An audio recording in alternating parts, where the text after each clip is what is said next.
이것밖에 못해? 아침부터 뭘 이렇게 태워? 미안해요. 제가 정신이 없어서. 1장. 그날도 제 잘못이라고 믿었습니다. 제 팔목에 난 멍은 제가 부주한 탓이고 갈비뼈 금간 것도 제가 약해서라고 35년간 그렇게 믿었습니다. 아니, 믿으려 애썼습니다. 제 이름은 박미란, 올해 62입니다. 그리고 오늘 처음으로 제 이야기를 꺼내봅니다. 35년간 숨겨왔던, 아니 숨겨야만 했던 그 이야기를요. 그날 아침도 평소와 다르지 않았습니다. 새벽 5시 반에 일어나 남편과 아들의 아침 식사를 준비했습니다. 된장찌개를 끓이고 계란말이를 부치고 김치를 담았습니다. 하지만 그날따라 가스불 조절이 잘 안 되어서 계란말이가 조금 탔습니다. 그것뿐이었습니다. 조금 탄 것뿐이었는데 남편은 식탁을 탁 치며 소리를 질렀습니다. 이것밖에 못해? 아침부터 뭘 이렇게 태워? 저는 고개를 숙이고 사과했습니다. 미안해요. 제가 정신이 없어서. 그때 남편이 벌떡 일어나더니 제 팔을 확 잡아당겼습니다. 순간 균형을 잃은 저는 식탁 모서리에 옆구리를 부딪혔습니다. 숨이 턱 막혔습니다. 갈비뼈 부근에서 찌릿한 통증이 퍼졌습니다. 아, 신음이 새어나왔지만 남편은 이미 현관으로 향하고 있었습니다. 출근한다. 저녁은 제대로 차려놔. 그게 전부였습니다. 사과도 걱정도 없었습니다. 제가 다쳤는지 확인조차 하지 않았습니다. 더 놀라운 건 큰아들 민준이의 반응이었습니다. 아들은 식탁에 앉아 탄 계란말이를 집어들더니 한숨을 쉬었습니다. 엄마, 이게 뭐예요? 아침부터 기분 잡치네. 엄마가 좀 정신 차려야 하는 거 아니에요? 37살 먹은 아들의 입에서 나온 말이었습니다. 제가 바닥에 주저앉아 옆구리를 감싸고 있는데도 아들은 그저 짜증만 냈습니다. 엄마, 일어나세요. 보기 안 좋으니까. 저는 일어났습니다. 아파도 참았습니다. 그게 익숙했으니까요. 남편과 아들이 나간 후 저는 부엌 바닥에 주저앉아 한참을 울었습니다. 옆구리는 점점 더 아파왔지만 병원에 갈 생각은 하지 못했습니다. 남편이 병원비 아깝다고 할 게 뻔했으니까요. 그냥 참으면 며칠 지나면 괜찮아질 거라고 스스로를 달랬습니다. 하지만 이번엔 달랐습니다. 통증이 일주일이 지나도 가라앉지 않았습니다.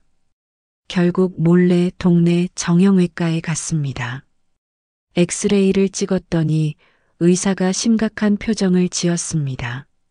늑골에 금이 갔네요. 어떻게 다치셨어요? 넘어졌어요. 제가 조심성이 없어서. 환자분, 이건 넘어져서 생기는 부상이 아닙니다. 강한 외부 충격을 받았을 때 생기는 거예요. 의사는 제 팔도 살폈습니다. 거기엔 손가락 자국 모양의 멍이 여러 개 있었습니다. 혹시 누가 때렸습니까?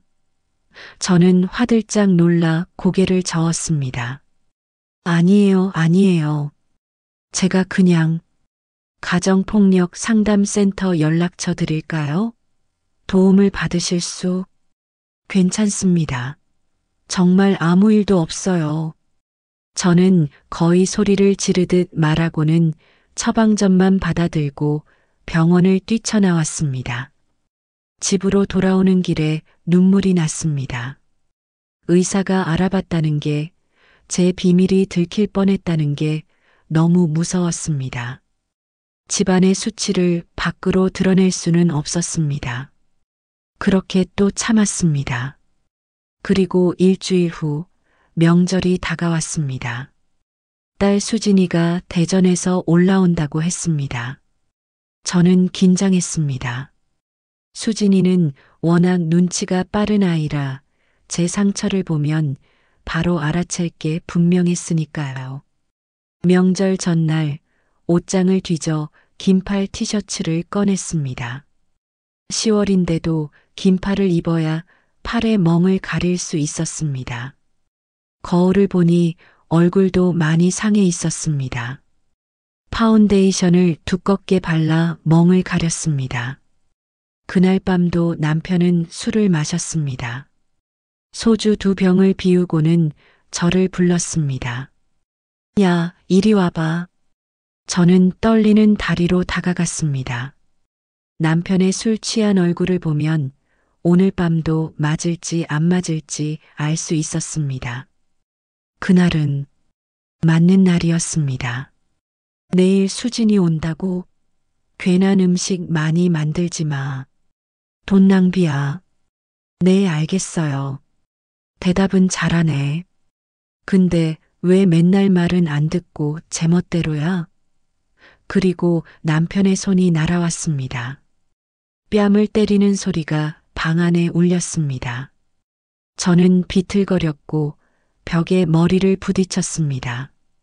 정신이 아찔했습니다. 쓸모없는 것. 평생 집에만 처박혀 있으면서 밥도 제대로 못해. 남편은 그렇게 중얼거리며 방으로 들어가 버렸습니다. 저는 벽에 기댄 채 울었습니다. 내일 딸이 오는데 이 얼굴을 어떻게 보여주나? 화장으로 가릴 수 있을까? 다음 날 아침 거울을 보니 뺨이 빨갛게 부어올라 있었습니다. 파운데이션을 3겹으로 덧바르고 볼터치로 가렸습니다. 그리고 억지로 미소를 지어봤습니다. 연습했습니다. 수진아, 왔구나. 엄마 괜찮아. 아무 일도 없어. 거울 속 제 모습이 너무 비참해 보여서 저는 또 울었습니다. 눈물을 닦고 일어났습니다. 딸 앞에서는 괜찮은 척해야 했으니까요. 35년간 그래왔듯이. 그런데 그때는 몰랐습니다. 이번 명절이 제 인생의 전환점이 될 거라는 걸. 제 딸이 저를 구하기 위해 움직이기 시작할 거라는 걸. 이장 딸의 눈빛, 그리고 시작된 의심명절 당일 수진이가 도착했습니다. 현관문을 열자마자 딸은 제 얼굴을 유심히 봤습니다. 엄마, 안색이 안 좋으신데요? 그래. 요즘 잠을 못 자서 그런가 봐. 거짓말이었습니다.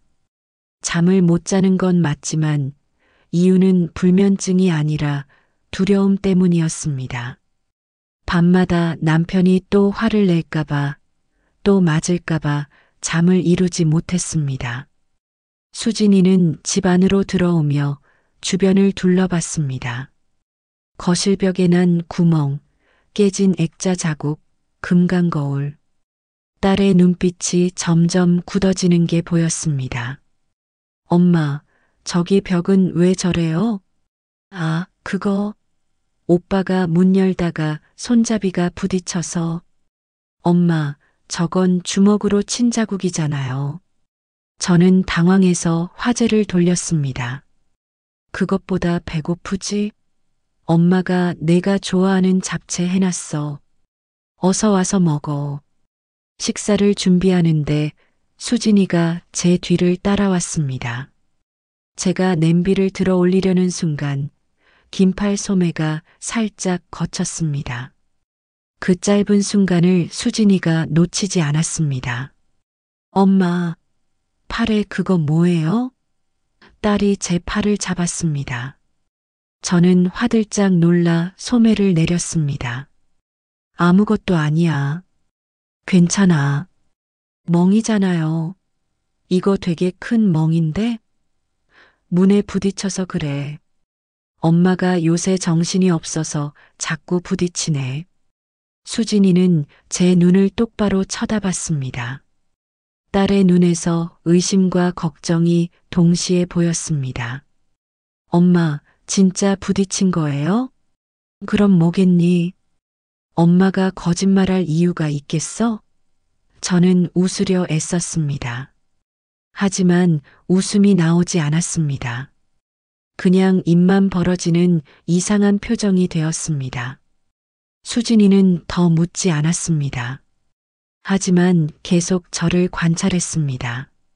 제가 걸을 때 다리를 약간 절뚝이는 것도 앉았다. 일어날 때 옆구리를 감싸는 것도 모두 딸의 눈에 들어갔습니다. 저녁 식사 시간, 남편과 큰아들이 들어왔습니다. 남편은 수진이를 보자마자 인상을 찌푸렸습니다. 왔냐? 남편은 출장 가서 못 왔어요. 즉, 명절에 장인 집도 안 오고 남편의 말투가 거칠었습니다. 수진이는 참으며 대답했습니다. 바빠서요. 바쁜 게 무슨 핑계야. 예의가 없네. 식탁에 앉아 식사를 시작했습니다. 그런데 남편이 국을 한 숟가락 떠먹더니 얼굴을 찡그렸습니다. 이게 뭐야? 싱겁잖아. 제 심장이 쿵 내려앉았습니다. 미안해요. 제가 간을 덜 맞췄나 봐요. 다시 끓일게요. 제가 일어나려는데 남편이 숟가락을 식탁에 던졌습니다. 철컥 소리와 함께 국물이 튀었습니다. 수진이가 깜짝 놀라 아빠를 쳐다봤습니다. 아빠, 왜 그러세요? 넌 가만히 있어. 네 엄마가 밥을 이 모양으로 해놔서 그러지. 남편은 저를 노려봤습니다. 저는 고개를 숙이고 국그릇을 들고 부엌으로 갔습니다. 손이 떨렸습니다. 딸 앞에서 이런 모습을 보이고 싶지 않았는데 부엌에서 국에 소금을 넣는데 눈물이 떨어졌습니다. 그때 수진이가 부엌으로 들어왔습니다. 엄마, 괜찮아. 엄마가 실수한 거야. 엄마, 이거 실수가 아니잖아요. 국이 싱거운 게 뭐가 큰 문제예요? 아빠가 왜 저렇게 화를 내요? 아빠가 피곤하셔서 그래. 이해해줘. 수진이는 제 어깨에 손을 올렸습니다. 엄마, 솔직하게 말해주세요. 아빠가, 그리고 오빠가 엄마한테 손대요? 저는 고개를 세게 저었습니다. 아니야, 절대 아니야. 무슨 소리야? 우리 가족 사이가 좀 안 좋을 뿐이지. 그런 건 절대 아니야. 하지만 제 목소리는 떨리고 있었습니다. 수진이는 한참을 저를 바라보다가 조용히 말했습니다. 엄마, 제발 거짓말하지 마세요. 저는 다 알아요. 수진아, 엄마 걸음걸이, 엄마 팔의 멍, 집 안 곳곳에 파손된 물건들, 그리고 아빠의 태도, 다 보여요. 저는 딸을 꼭 안았습니다. 그리고 울었습니다. 그래도 끝까지 인정하지는 않았습니다. 정말 아무 일도 없어. 엄마 걱정하지 마. 그날 밤 수진이는 제 방에서 함께 잤습니다. 한밤중에 딸이 조용히 물었습니다. 엄마, 얼마나 오래되었어요? 저는 대답하지 않았습니다. 침묵만이 흘렀습니다. 결혼하고 나서부터죠? 딸의 목소리가 떨렸습니다. 저는 여전히 대답하지 않았습니다.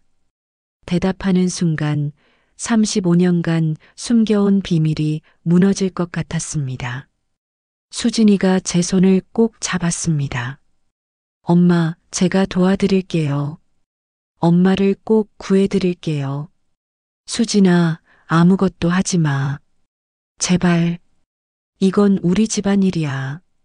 엄마, 이건 범죄예요.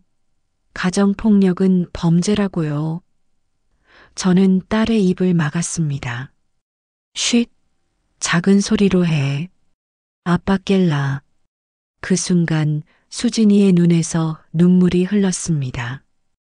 딸이 얼마나 충격을 받았는지 알 수 있었습니다.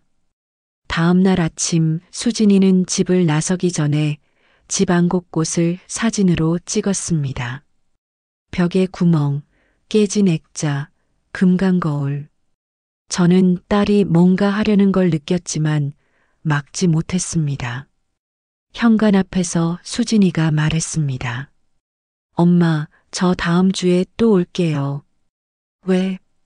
회사 바쁠 텐데. 엄마 보고 싶어서요. 꼭 올게요. 수진이는 가기 전에 제게 속삭였습니다. 엄마, 조금만 참아요. 제가 꼭 엄마를 구해드릴게요. 그리고 딸은 떠났습니다.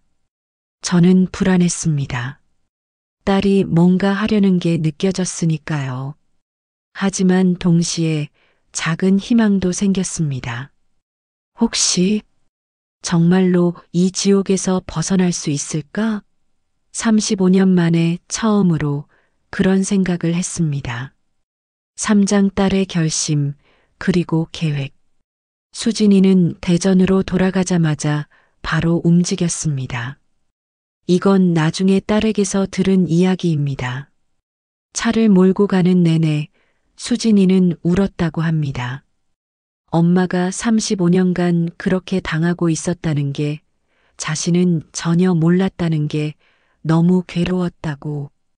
집에 도착하자마자 수진이는 인터넷을 검색했습니다. 가정폭력 신고 방법, 가정폭력 증거 수집, 가정폭력 피해자 보호. 검색 결과를 읽으면서 수진이는 충격을 받았습니다. 제가 보인 증상들이 모두 전형적인 가정폭력 피해자의 모습이었기 때문입니다. 원인 모를 상처, 긴팔 옷만 착용, 가족 이야기 회피, 집안에 파손된 물건들, 우울한 표정. 모두가 제 이야기였습니다. 수진이는 여성긴급 전화 1366에 전화를 걸었습니다. 상담사가 받았습니다. 여성긴급 전화입니다. 무엇을 도와드릴까요? 제 어머니가 가정폭력을 당하고 계신 것 같아요. 수진이의 목소리가 떨렸습니다. 자세히 말씀해 주시겠어요? 수진이는 명절에 본 것들을 모두 설명했습니다. 팔에 멍, 절뚝이는 걸음걸이, 남편의 폭언, 집안에 파손된 물건들. 상담사 이정숙 선생님은 차분하게 들었습니다. 그런데 어머니께서는 인정하지 않으신다고요? 네, 계속 아니라고만 하세요. 자기 잘못이라고 하고 가족일이니까 밖으로 알리면 안 된다고. 전형적인 가정폭력 피해자 반응입니다. 장기간 폭력에 노출되면 피해자가 오히려 자신을 책망하게 되거든요. 정숙 선생님은 설명을 이어갔습니다. 이런 경우가 가장 어렵습니다. 피해자 본인이 도움을 거부하면 주변에서 개입하기가 정말 힘들거든요. 그럼 어떻게 해야 해요? 그냥 엄마를 저렇게 둬야 하나요? 아니요. 방법이 있습니다. 증거를 확보하는 겁니다. 정숙 선생님은 구체적으로 알려줬습니다. 가정폭력 사건에서 가장 중요한 게 증거라고. 피해자가 부정하더라도 명백한 증거가 있으면 법적 조치가 가능하다고.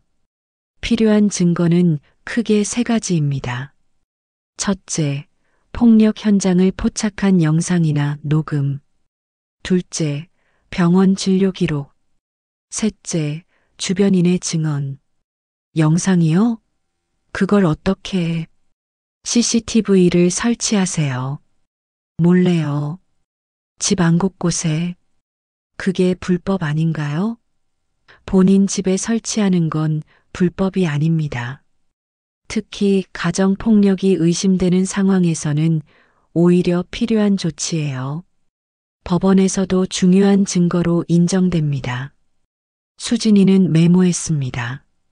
그리고 병원 기록은 어떻게 확보하나요?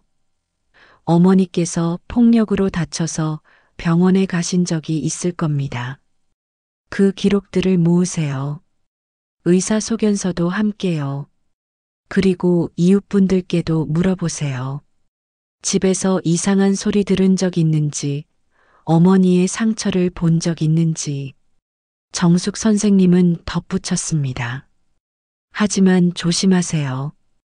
가해자가 눈치채면 폭력이 더 심해질 수 있어요. 철저히 비밀로 진행하셔야 합니다. 전화를 끊고 수진이는 곧바로 인터넷 쇼핑몰에 접속했습니다.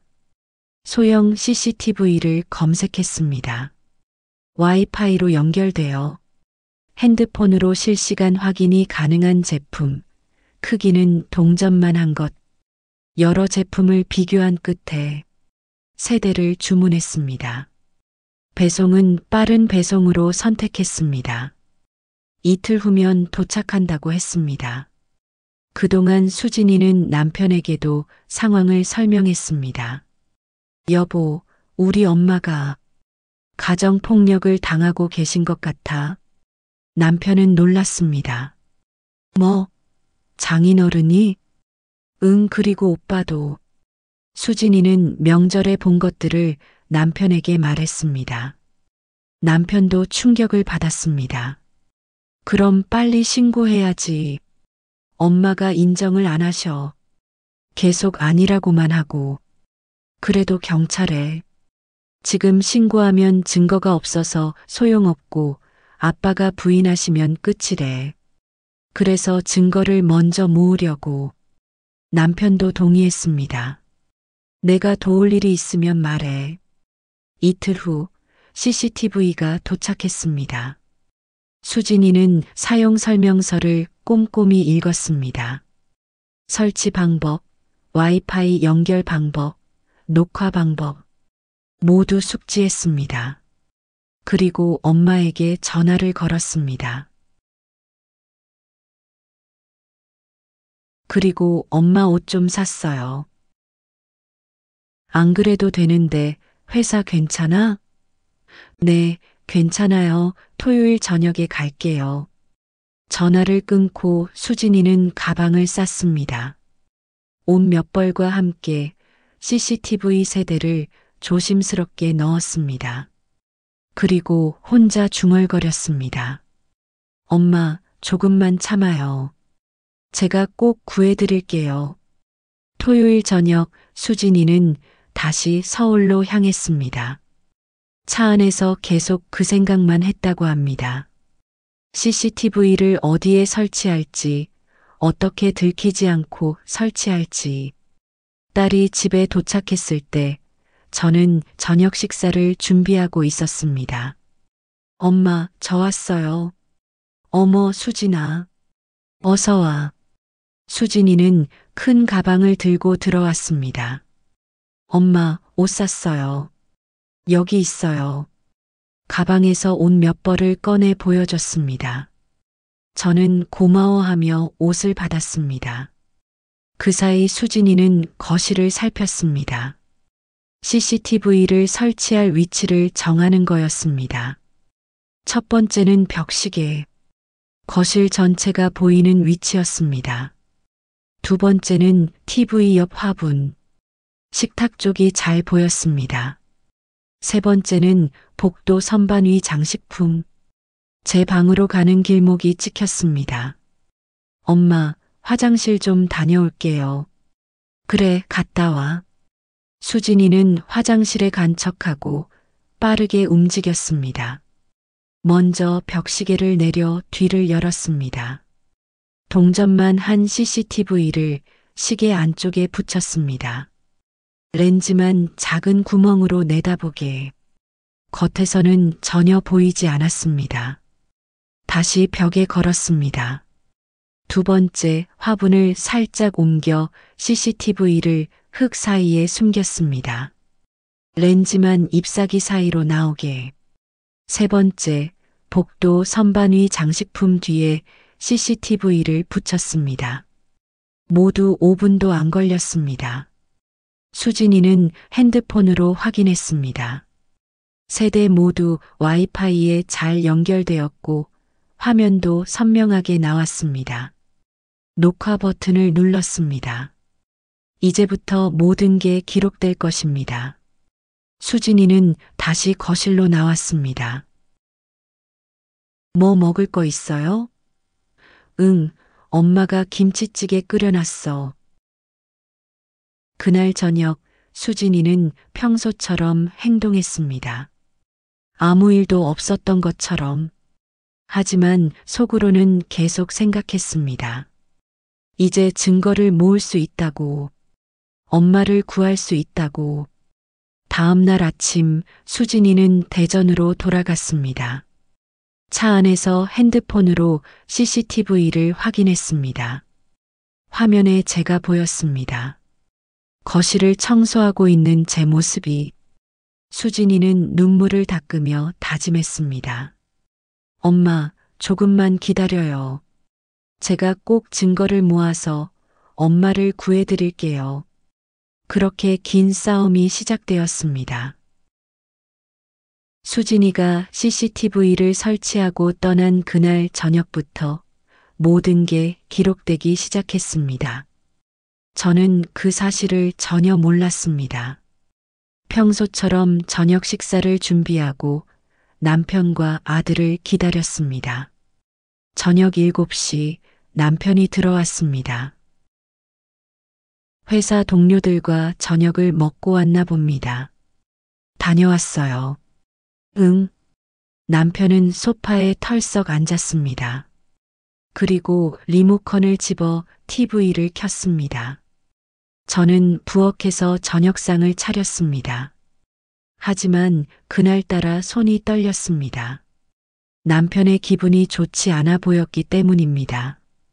술을 마셨을 때 기분이 나쁘면 저는 맞았습니다. 항상 그랬습니다.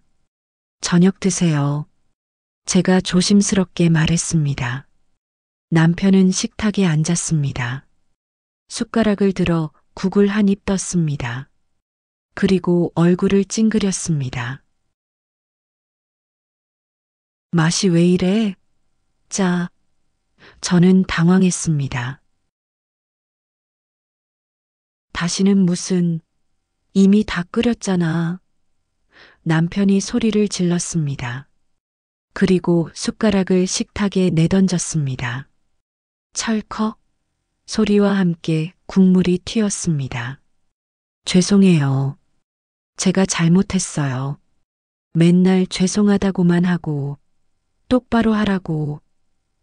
남편이 벌떡 일어났습니다. 저는 움찔했습니다. 남편의 손이 올라오는 게 보였습니다.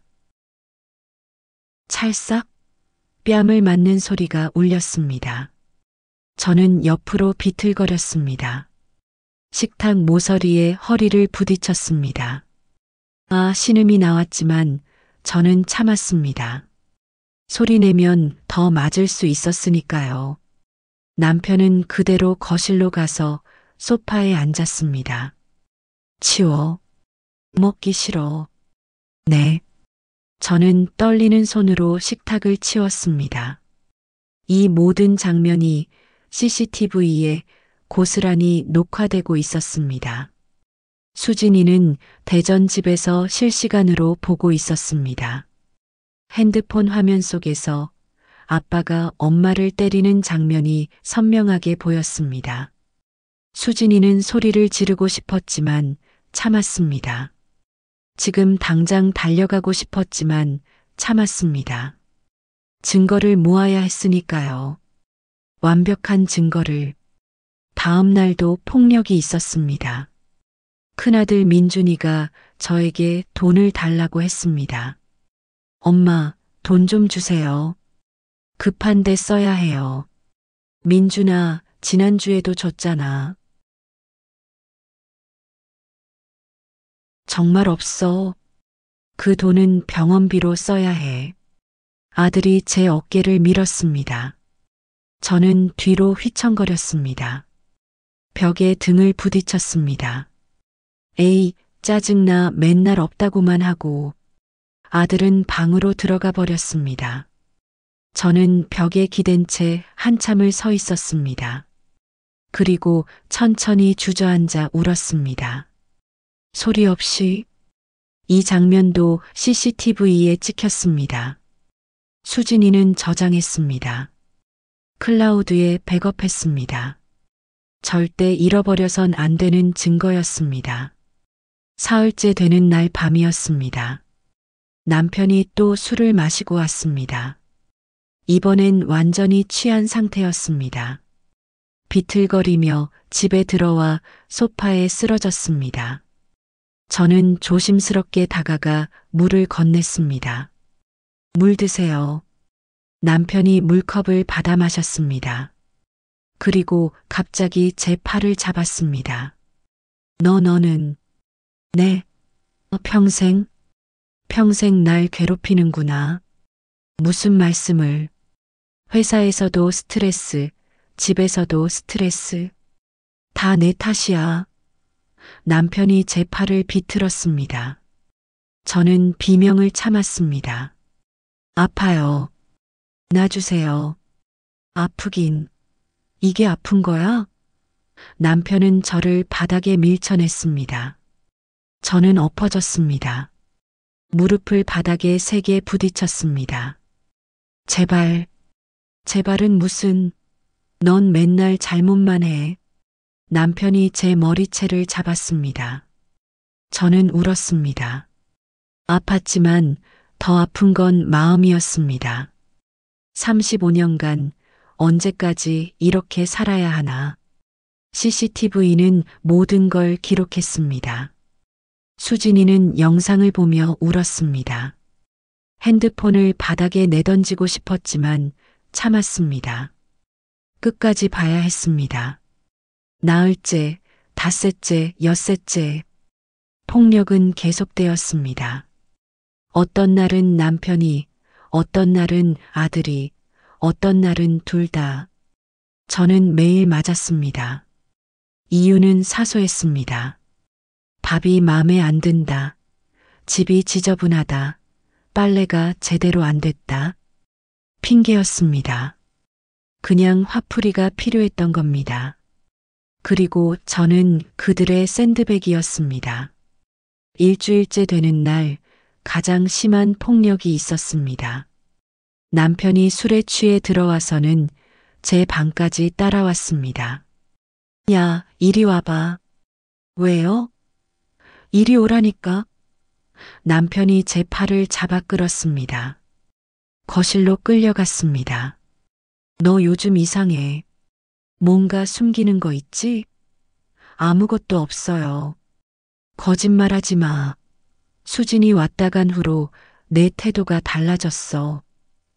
남편은 제 목을 잡았습니다. 숨이 막혔습니다. 말해. 뭐 하려고?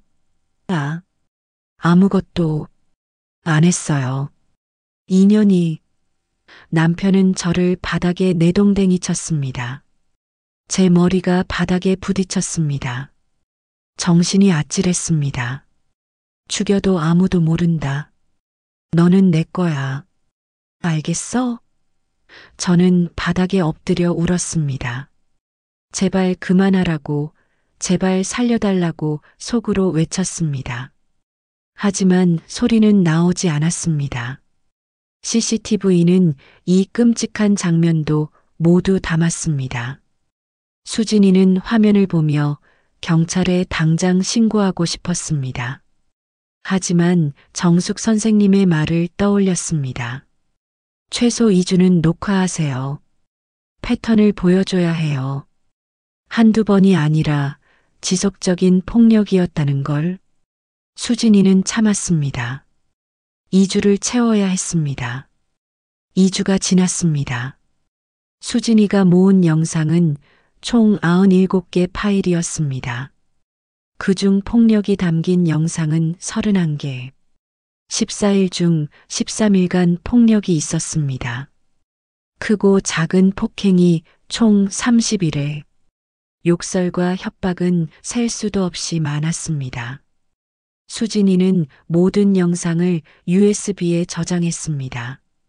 그리고 클라우드에도 백업했습니다. 외장하드에도 복사했습니다. 증거는 절대 잃어버려선 안 됐습니다. 이제 다음 단계로 넘어갈 시간이었습니다. 병원 기록을 모으는 것. 수진이는 정숙 선생님에게 연락했습니다. 선생님, 2주 영상 확보했어요. 잘하셨어요. 이제 병원 기록도 모으세요. 어떻게 해야 하나요? 어머니께서 다니신 병원들을 찾아가세요. 진료 기록을 발급받으세요. 의사소견서도 꼭요. 수진이는 다짐했습니다. 이제 마지막 퍼즐 조각만 모으면 됩니다. 그리고 엄마를 구할 수 있습니다. 오장 병원 기록이 말하는 35년의 진실. 수진이는 회사에 연차를 냈습니다. 그리고 서울로 향했습니다. 엄마가 다녔을 병원들을 찾아야 했습니다. 하지만 문제가 있었습니다. 어떤 병원에 다녔는지 몰랐습니다. 수진이는 집 근처 병원들을 인터넷으로 검색했습니다. 정형외과, 내과, 피부과 리스트를 만들었습니다. 그리고 하나씩 전화를 걸기 시작했습니다. 첫 번째 병원, 집에서 가장 가까운 정형외과. 안녕하세요. 박미란이라는 환자분 진료 기록 확인하고 싶은데요. 환자 본인이세요? 아니요, 딸입니다. 그럼 환자분 동의서가 필요한데요. 수진이는 당황했습니다. 그게 환자가 지금 거동이 불편해서 직접 못 와요. 그래도 본인 동의가 있어야. 제발이요. 급한 일이에요. 간호사가 잠시 고민하더니 말했습니다. 원장님께 여쭤보고 연락드릴게요. 전화번호 남겨주세요. 30분 후 병원에서 전화가 왔습니다. 딸분이시죠? 직접 오시겠어요? 원장님께서 직접 만나보시겠대요. 수진이는 바로 병원으로 향했습니다. 원장실에 들어가니 60대 중반쯤 되어 보이는 원장이 앉아 있었습니다. 앉으세요. 어머니 딸분이시죠? 네, 그렇습니다. 어머니 일로 왔다고 들었는데 무슨 일이죠? 수진이는 솔직하게 말했습니다. 저희 어머니가 35년간 가정폭력을 당하셨어요. 지금 증거를 모으고 있는데 병원 기록이 필요합니다. 원장은 한숨을 쉬었습니다. 그러실 줄 알았습니다. 예. 어머니, 여기 자주 오셨거든요. 그때마다 느꼈어요. 이건 일반적인 부상이 아니라고. 원장은 컴퓨터를 켰습니다. 진료 기록이 화면에 떴습니다. 수진이는 숨이 멎었습니다. 2022년 3월 우측 손목 염자, 2022년 7월 좌측 늑골 골절, 2022년 11월 우측 어깨 타박상, 2023년 2월 요추 염자, 2023년 6월 우측 손목 염자, 2023년 9월 좌측 무릎 타박상, 2024년 1월 우측 늑골 골절, 2024년 4월 경추 염자. 최근 3년간만 이 정도예요. 그 이전 기록도 있을 겁니다. 원장이 말했습니다. 수진이는 눈물이 났습니다. 이렇게 자주 다치셨어요? 네. 그리고 매번 같은 말씀을 하셨죠. 넘어졌다, 부딪혔다. 원장은 한 기록을 확대했습니다. 특히 2024년 1월 기록을 보세요. 늑골 골절로 오셨는데 팔과 목에 손가락 자국 형태의 멍이 여러 개 있었어요. 화면 속 사진이 보였습니다. 엄마 팔에 선명한 손가락 자국들, 목에도 멍이 있었습니다. 제가 물었어요. 누가 때렸습니까? 했더니 어머니께서 울음을 터뜨리셨어요. 하지만 끝내 부인하셨죠. 원장은 서랍에서 서류를 꺼냈습니다. 혹시나 해서 제가 소견서를 미리 작성해뒀습니다. 언젠가 필요하실 거라고 생각했거든요. 그것은 상세한 의사 소견서였습니다. 환자 박미란 62세은 2022년부터 현재까지 반복적으로 외상을 입고 내원함. 손목, 늑골, 어깨, 무릎, 경추 등 신체 여러 부위의 타박상, 염자, 골절이 발견됨. 부상의 패턴, 빈도, 위치를 종합할 때 가정폭력에 의한 것으로 강력히 의심됨.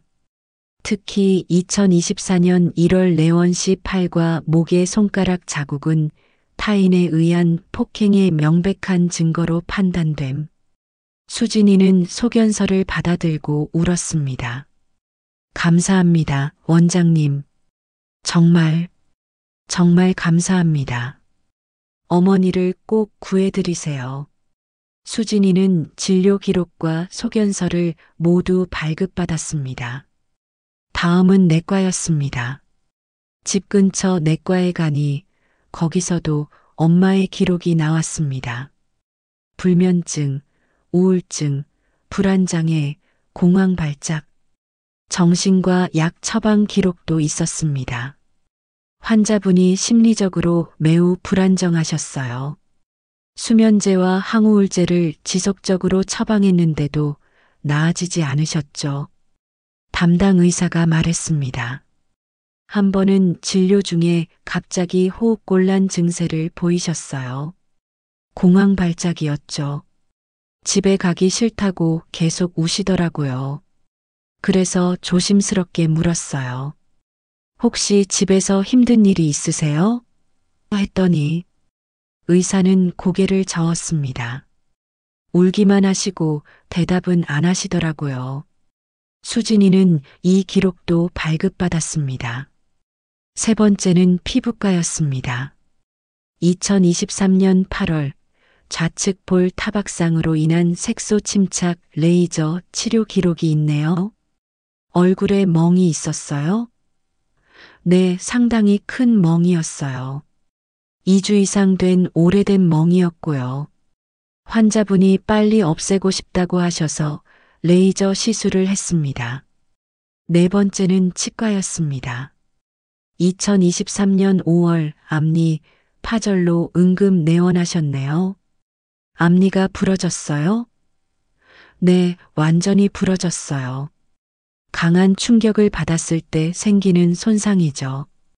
환자분한테 어떻게 다치셨어요? 물었더니 문에 부딪혔다고 하셨는데 치과 의사가 말했습니다. 그건 거짓말이에요. 이 정도 파절은 정면에서 강한 타격을 받았을 때 나는 겁니다. 수진이는 모든 기록을 USB에 담았습니다. 총 4개 병원, 진료 기록 총 27건, 그리고 의사 소견서 3부. 다음으로 수진이는 집 근처 이웃들을 찾아갔습니다. 옆집 아주머니를 먼저 만났습니다. 아주머니, 저 수진이에요. 기억하세요? 어머, 수진이. 그래, 무슨 일이니? 아주머니, 조심스럽게 여쭤볼 게 있는데요. 혹시 저희 집에서 이상한 소리 들으신 적 있으세요? 아주머니는 주변을 살피더니 조용히 말했습니다. 있지. 사실 몇 년 전부터 계속 들렸어. 어떤 소리요? 밤에 비명소리, 물건 깨지는 소리, 그리고 누가 울부짖는 소리도 들렸어. 한 번은 살려주세요 하는 소리도 들렸단다. 수진이는 가슴이 철렁했습니다. 왜 신고 안 하셨어요? 너희 엄마한테 조심스럽게 물어봤어. 혹시 집에서 무슨 일 있으세요? 했더니 엄마가 아무 일도 없어요. TV 소리예요 라고 하시더라. 그래서 더 이상 못 물어봤지. 아주머니는 한숨을 쉬었습니다. 알면서도 모른 척했어. 미안하구나. 아니에요. 아주머니 잘못이 아니에요. 그런데 혹시 증인 진술서 써주실 수 있으세요? 물론이지. 뭐든지 도와줄게. 아주머니는 진술서를 써주었습니다. 2층 할머니도 건너편 집 아저씨도 비슷한 증언을 해주었습니다. 총 5명의 이웃 증언을 받았습니다. 마지막으로 수진이는 다시 집에 갔습니다. 제가 없을 때를 노려서 엄마 방을 조심스럽게 뒤졌습니다. 서랍, 옷장, 침대 밑, 그리고 마침내 찾았습니다. 책상 깊은 서랍 안에 숨겨진 낡은 공책, 엄마의 일기장이었습니다. 수진이는 떨리는 손으로 펼쳤습니다. 2022년 3월 15일. 오늘도 맞았다. 손목이 아프다. 내가 잘못했다. 2022년 7월 8일. 갈비뼈가 부러진 것 같다. 숨쉬기가 힘들다.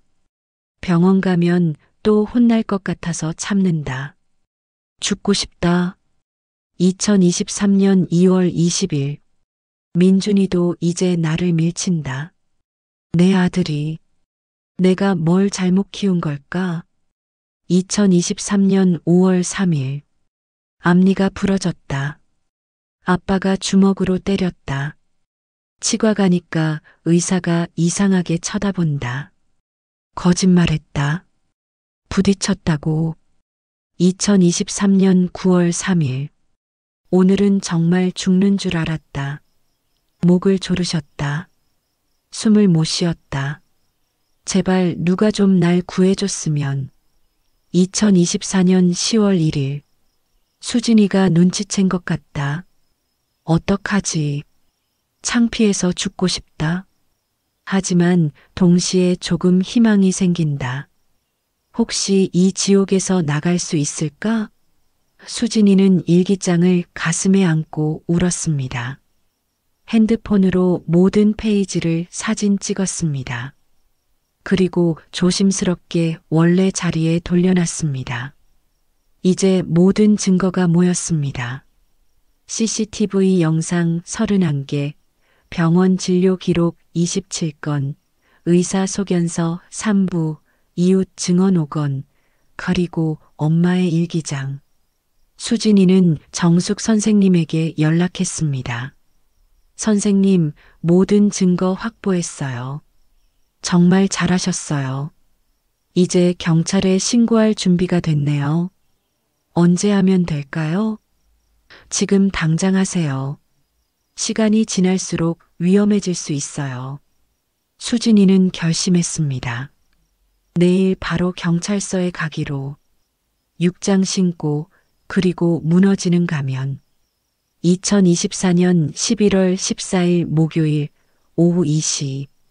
수진이는 서울 강서경찰서 여성청소년과에 들어섰습니다.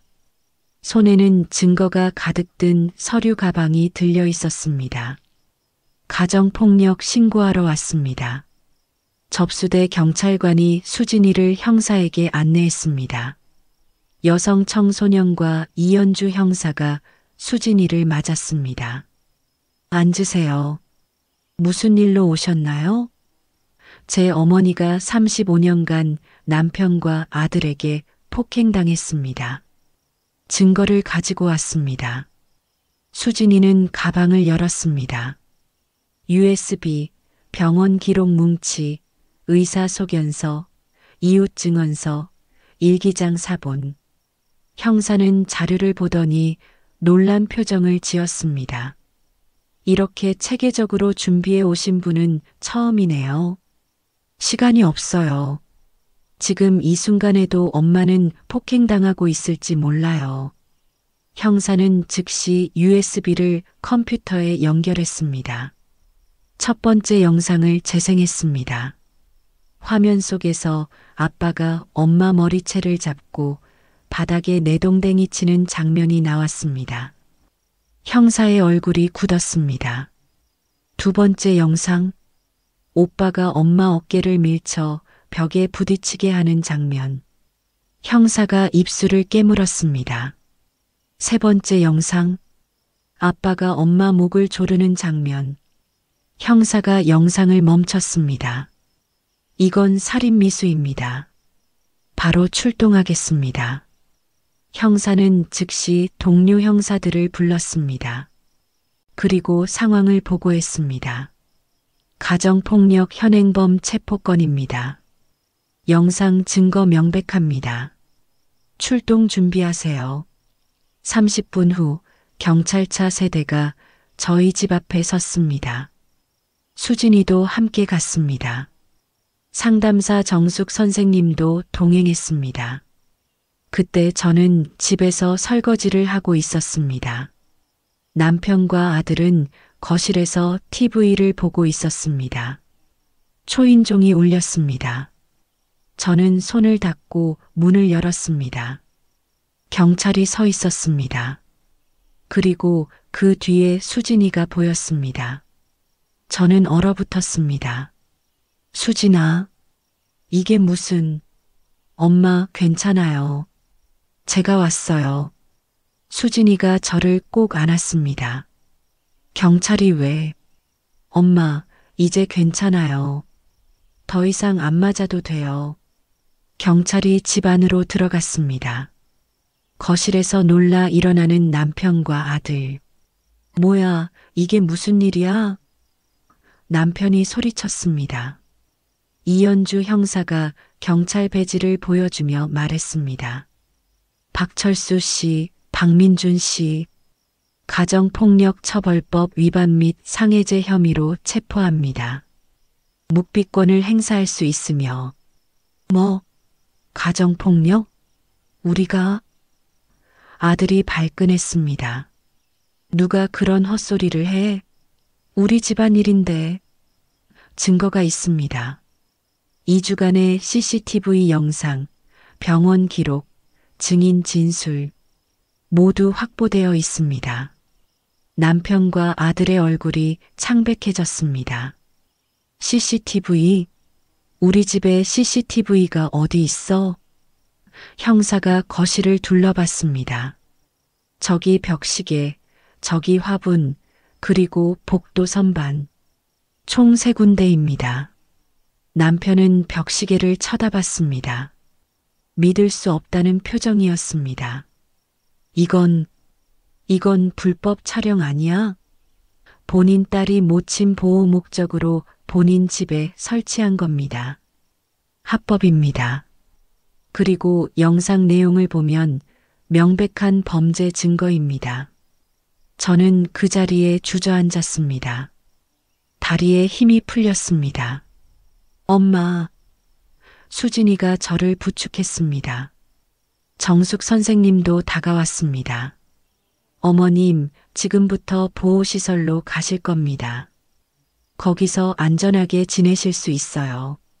나는, 엄마, 이제 끝났어요. 더 이상 참지 않아도 돼요. 경찰이 남편과 아들에게 수갑을 채웠습니다. 남편이 소리쳤습니다. 이게 무슨 일이야? 우리가 뭘 잘못했다고. 35년간 아내를 때렸습니다.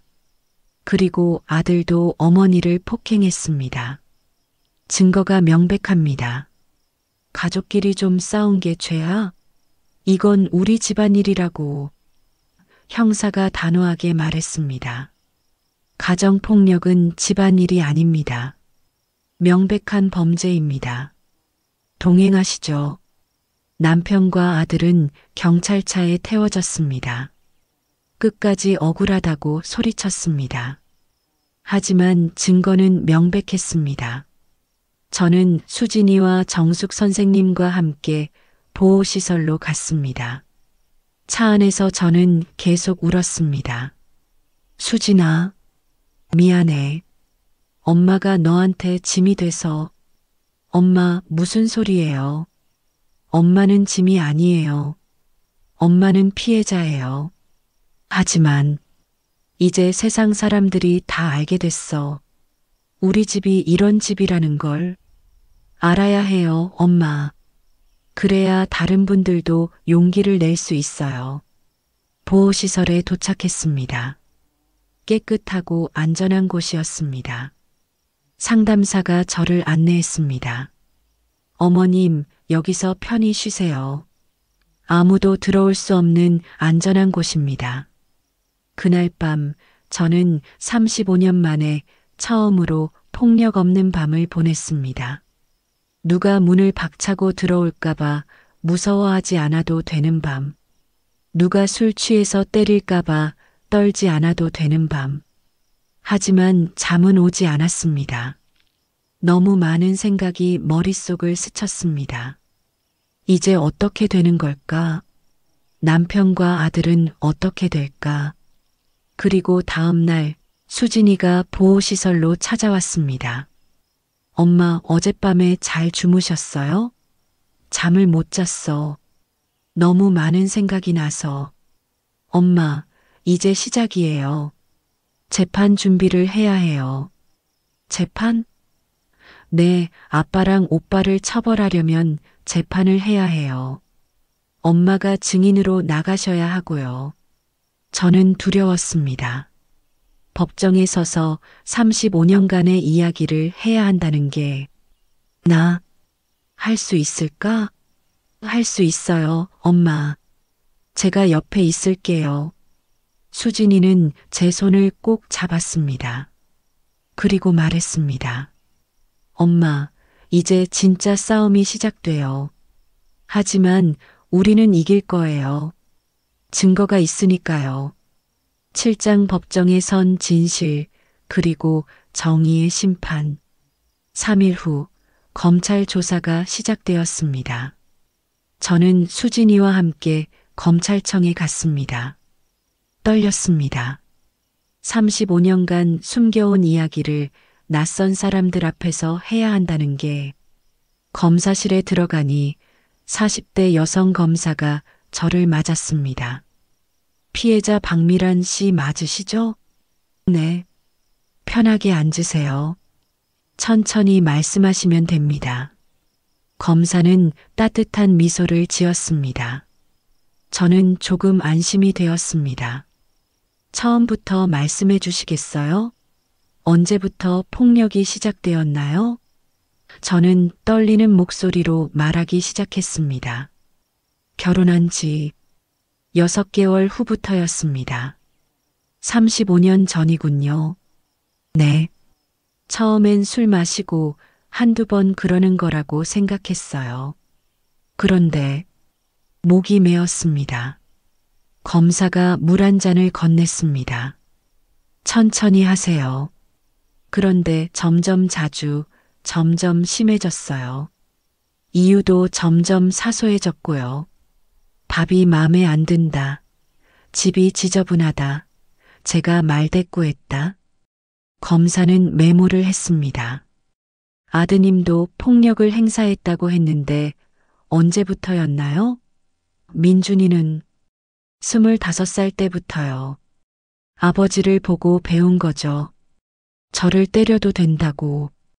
저는 울었습니다. 검사가 휴지를 건넸습니다. 조사는 2시간 동안 이어졌습니다. 하나하나 자세히 물었고 저는 최대한 기억나는 대로 답했습니다. 같은 시간 남편과 아들도 조사를 받고 있었습니다. 남편은 변호사를 선임한 상태였습니다. 검사님, 제 의뢰인은 훈육 차원에서 한두 번 화를 낸 적은 있지만 폭행은 아니었습니다.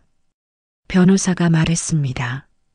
검사가 CCTV 영상을 틀었습니다. 화면 속에서 남편이 제 머리채를 잡고 바닥에 내동댕이 치는 장면이 나왔습니다. 이것도 훈육입니까? 남편은 입을 다물었습니다. 얼굴이 빨개졌습니다. 제 의뢰인은 당시 술에 취해 있었고 기억이 명확하지 않습니다. 변호사가 변명했습니다. 그럼 이건 어떻습니까? 검사가 목 조르는 영상을 틀었습니다. 살인미수에 해당하는 행위입니다. 술에 취했다는 게 변명이 될 수 없습니다. 검사는 병원 기록도 보여줬습니다. 3년간 14회의 외상, 늑골 골절 2회, 손목 염좌 4회, 의사 소견에 가정폭력 의심이라고 명시되어 있습니다. 이것도 훈육입니까? 남편은 고개를 숙였습니다. 아무 말도 하지 못했습니다. 아들도 마찬가지였습니다. 저는 한두 번 그랬을 뿐입니다. 그렇게 자주 CCTV에는 2주 동안 7번의 폭행이 기록되어 있습니다. 한두 번이 아닙니다. 검사가 일기장 사본을 펼쳤습니다. 피해자의 일기에는 이렇게 적혀 있습니다. 민준이도 이제 나를 밀친다. 내 아들이 어머니가 얼마나 슬퍼하셨는지 아십니까? 아들은 울기 시작했습니다. 하지만 검사는 냉정했습니다. 눈물로 용서받을 수 있다고 생각하십니까? 35년간 어머니께서 흘린 눈물을 생각해 보셨습니까? 일주일 후 구속영장이 청구되었습니다. 법원은 증거인멸 및 재범 우려를 이유로 영장을 발부했습니다. 남편과 아들은 구치소로 이송되었습니다. 2달 후 재판이 시작되었습니다. 2024년 12월 18일 서울서부지방법원 형사 11부. 방청석은 가득 찼습니다. 언론 기자들도 많이 왔습니다. 35년 가정폭력 피해자, 딸의 CCTV로 증거 확보 은밀한 폭력의 끝, 법정에 선가족 뉴스 헤드라인이 연일 쏟아졌습니다. 재판장에 남편과 아들이 들어왔습니다. 수갑을 차고 고개를 숙인 채 저는 방청석에 앉아 그들을 봤습니다. 35년을 함께 산 남편, 제가 낳고 키운 아들. 하지만 더 이상 무섭지 않았습니다. 판사가 입장했습니다. 피고인 박철수, 박민준. 일어서십시오. 재판이 시작되었습니다. 검사가 공소장을 낭독했습니다. 피고인 박철수는 1989년부터 2024년까지 35년간 배우자 박미란을 상습적으로 폭행하였으며 피고인 박민주는 2012년부터 모친 박미란을 수차례 폭행했습니다. 긴 공소장이 읽혀지는 동안 방청석에서 한숨 소리가 들렸습니다. 다음은 증거 제출이었습니다. CCTV 영상이 법정 스크린에 틀어졌습니다. 화면 속에서 남편이 제 머리채를 잡고 바닥에 내동댕이 치는 장면이 나왔습니다. 이것도 훈육입니까? 남편은 입을 다물었습니다. 얼굴이 빨개졌습니다. 제 의뢰인은 당시 술에 취해 있었고 기억이 명확하지 않습니다. 변호사가 변명했습니다. 그럼 이건 어떻습니까? 검사가 목 조르는 영상을 틀었습니다. 살인미수에 해당하는 행위입니다. 술에 취했다는 게 변명이 될 수 없습니다. 검사는 병원 기록도 보여줬습니다.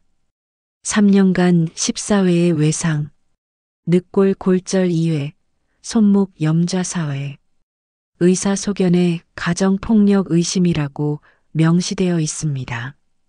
이것도 훈육입니까? 남편은 고개를 숙였습니다. 아무 말도 하지 못했습니다. 아들도 마찬가지였습니다. 저는 한두 번 그랬을 뿐입니다. 그렇게 자주 CCTV에는 2주 동안 7번의 폭행이 기록되어 있습니다. 한두 번이 아닙니다. 검사가 일기장 사본을 펼쳤습니다. 피해자의 일기에는 이렇게 적혀 있습니다. 민준이도 이제 나를 밀친다. 내 아들이 어머니가 얼마나 슬퍼하셨는지 아십니까? 아들은 울기 시작했습니다. 하지만 검사는 냉정했습니다. 눈물로 용서받을 수 있다고 생각하십니까? 35년간 어머니께서 흘린 눈물을 생각해 보셨습니까? 일주일 후 구속영장이 청구되었습니다. 법원은 증거인멸 및 재범 우려를 이유로 영장을 발부했습니다. 남편과 아들은 구치소로 이송되었습니다. 2달 후 재판이 시작되었습니다. 2024년 12월 18일 서울서부지방법원 형사 11부. 방청석은 가득 찼습니다. 언론 기자들도 많이 왔습니다. 35년 가정폭력 피해자, 딸의 CCTV로 증거 확보 은밀한 폭력의 끝, 법정에 선가족 뉴스 헤드라인이 연일 쏟아졌습니다. 재판장에 남편과 아들이 들어왔습니다. 수갑을 차고 고개를 숙인 채 저는 방청석에 앉아 그들을 봤습니다. 35년을 함께 산 남편, 제가 낳고 키운 아들. 하지만 더 이상 무섭지 않았습니다. 판사가 입장했습니다. 피고인 박철수, 박민준, 일어서십시오. 재판이 시작되었습니다. 검사가 공소장을 낭독했습니다. 피고인 박철수는 1989년부터 2024년까지 35년간 배우자 박미란을 상습적으로 폭행하였으며 피고인 박민주는 2012년부터 모친 박미란을 수차례 폭행했습니다. 긴 공소장이 읽혀지는 동안 방청석에서 한숨 소리가 들렸습니다. 다음은 증거 제출이었습니다. CCTV 영상이 법정 스크린에 틀어졌습니다. 제가 맡는 장면들이 하나하나 재생되었습니다. 방청석에서 흐느끼는 소리가 들렸습니다. 판사도 표정이 굳어졌습니다. 병원 기록도 제출되었습니다. 의사소견서도 낭독되었습니다. 이웃 증언도 채택되었습니다. 그리고 마침내 제가 증인으로 나갈 차례였습니다. 증인 박미란, 증인석으로 나오십시오. 저는 떨리는 다리로 증인석에 올랐습니다. 선서를 했습니다. 양심에 따라 숨김없이 사실 그대로 말하며 판사가 물었습니다. 증인, 편하게 말씀하세요. 언제부터 폭력이 시작되었습니까? 저는 떨리는 목소리로 답했습니다. 결혼 6개월 후부터 35년간입니다. 왜 그동안 신고하지 않으셨습니까? 부끄러웠습니다. 그리고 제 잘못이라고 생각했습니다. 지금은 어떻게 생각하십니까? 저는 남편과 아들을 똑바로 봤습니다. 그리고 말했습니다. 제 잘못이 아니었습니다. 저는 피해자였습니다. 방청석에서 박수 소리가 터져 나왔습니다. 판사가 정숙을 요구했습니다. 저는 35년간의 이야기를 쏟아냈습니다. 첫 폭력, 점점 심해지는 학대, 아들까지 가담한 폭력, 매일같이 죽고 싶었던 마음. 한 번은 정말 죽는 줄 알았습니다. 남편이 제 목을 조르면서 죽여도 아무도 모른다고 했어요. 저는 그 순간 생각했습니다. 아, 이렇게 죽는구나. 제 목소리가 떨렸습니다. 방청석 곳곳에서 울음소리가 들렸습니다. 마지막으로 검사가 질문했습니다. 피해자분, 피고인들에게 하고 싶은 말씀 있으십니까? 저는 남편과 아들을 봤습니다. 그들도 울고 있었습니다. 하지만 저는 더 이상 흔들리지 않았습니다. 당신들이 저를 때릴 때마다 저는 제가 잘못해서 그런 거라고 믿었습니다. 35년간요. 하지만 이제 압니다. 잘못한 건 당신들이었다는 걸. 판결일 2024년 12월 27일 판사가 판결문을 읽었습니다. 피고인 박철수 징역 2년을 선고한다. 피고인 박민준 징역 1년 6개월을 선고한다. 피해자에 대한 5년간 접근금지 명령을 함께 선고한다. 법정 안에서 안도의 한숨이 터져나왔습니다. 수진이가 제 손을 꼭 잡았습니다. 엄마, 이겼어요. 저는 울었습니다. 35년 만에 정의가 실현되는 순간이었습니다. 팔짱 자유, 그리고 새로운 시작. 판결이 확정된 후 제 인생은 완전히 달라졌습니다. 수진이의 도움으로 황혼 이혼 소송을 제기했습니다. 35년간의 혼인 관계를 끝내는 절차였습니다. 남편 측 변호사는 재산 분할을 줄이려 했습니다. 30%만 인정하겠습니다. 하지만 우리 변호사는 단호했습니다. 피해자는 35년간 가정폭력을 당하면서도 가정을 지켰습니다. 50% 재산 분할에 위자료 1억 원을 청구합니다. 법원은 우리 손을 들어줬습니다. 집 시세 4억의 절반인 2억, 위자료 1억, 총 3억을 받게 되었습니다. 62년 인생에서 처음으로 제 이름으로 된 큰돈이었습니다. 큰아들에게도 손해배상 청구를 했습니다. 법원은 3천만 원을 인정했습니다. 수진이와 저는 새 아파트를 구했습니다. 대전에 있는 깔끔한 투룸. 수진이 집에서 차로 10분 거리였습니다. 엄마, 여기 어때요? 햇빛도 잘 들고 조용하죠? 좋다. 정말 좋아. 이사 온 첫날, 저는 집안을 천천히 둘러봤습니다. 깨진 그릇도, 구멍난 벽도, 금간 거울도 없는 집, 그리고 무엇보다 저를 때릴 사람이 없는 집, 눈물이 났습니다.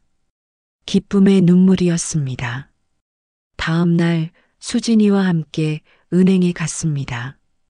새 통장 개설하시나요? 은행원이 물었습니다.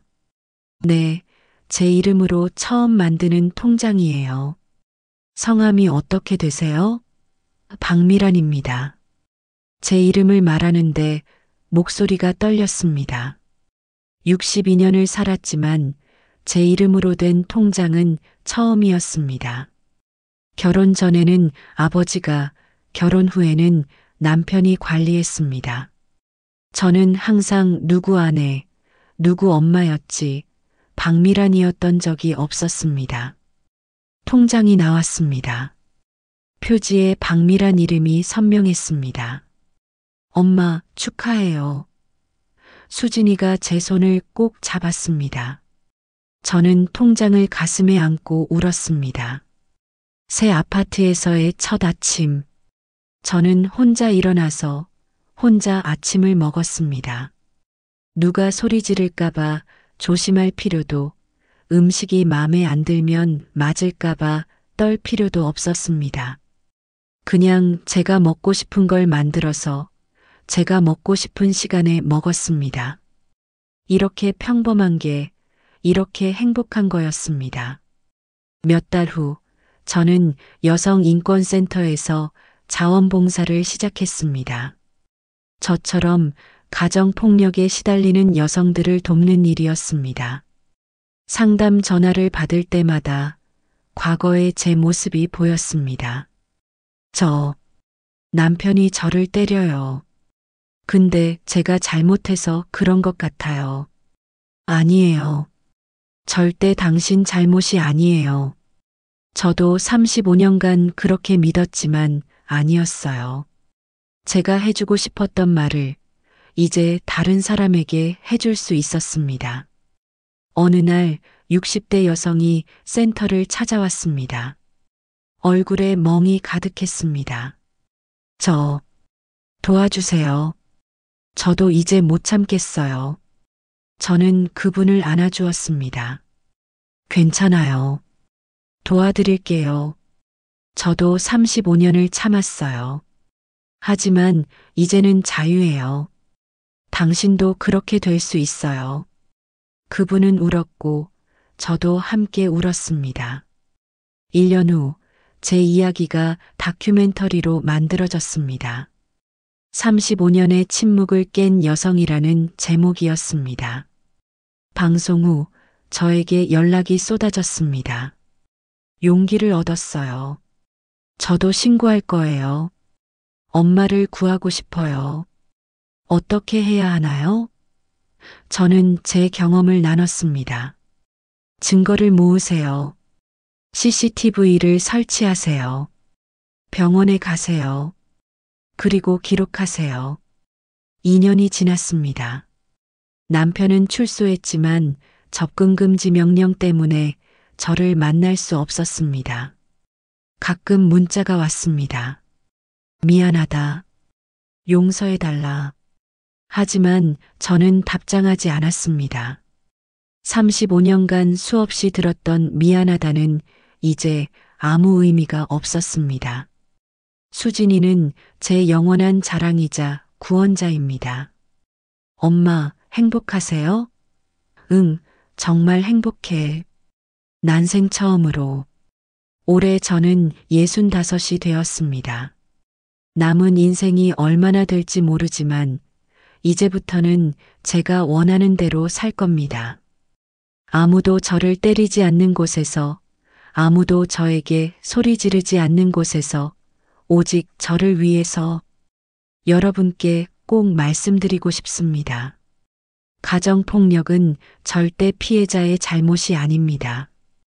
당신이 음식을 태워서도, 청소를 못해서도, 말대꾸를 해서도, 맞아도 되는 이유는 없습니다. 참는 것이 미덕이 아닙니다. 침묵은 폭력을 키울 뿐입니다. 용기를 내세요. 말하세요. 도움을 요청하세요. 증거를 남기세요. CCTV를 설치하세요. 병원에 가세요. 일기를 쓰세요. 주변에 알리세요. 천벌은 반드시 옵니다. 법은 당신 편입니다. 그리고 당신도 자유로울 수 있습니다. 저처럼. 제 이름은 박미란입니다. 62년을 살았지만 진짜 제 인생은 이제 시작입니다. 당신의 인생도 다시 시작할 수 있습니다. 지금 바로 이 순간부터 더 이상 참지 마세요. 더 이상 스스로를 탓하지 마세요. 당신은 피해자가 아니라 생존자입니다. 그리고 곧 자유인이 될 것입니다. 오늘 이 이야기가 여러분께 작은 용기라도 드렸다면 아래 좋아요 버튼으로 힘을 보태주세요. 그리고 혹시 주변에 도움이 필요한 분이 계시다면 이 영상을 꼭 공유해 주세요. 구독과 알림 설정을 해주시면 앞으로도 이런 의미 있는 이야기들을 계속 전해드리겠습니다. 여러분 한 분 한 분의 관심이 누군가에게는 세상을 바꾸는 힘이 될 수 있습니다. 시청해 주셔서 진심으로 감사드립니다. 여러분 모두 행복하시고 사랑받으세요.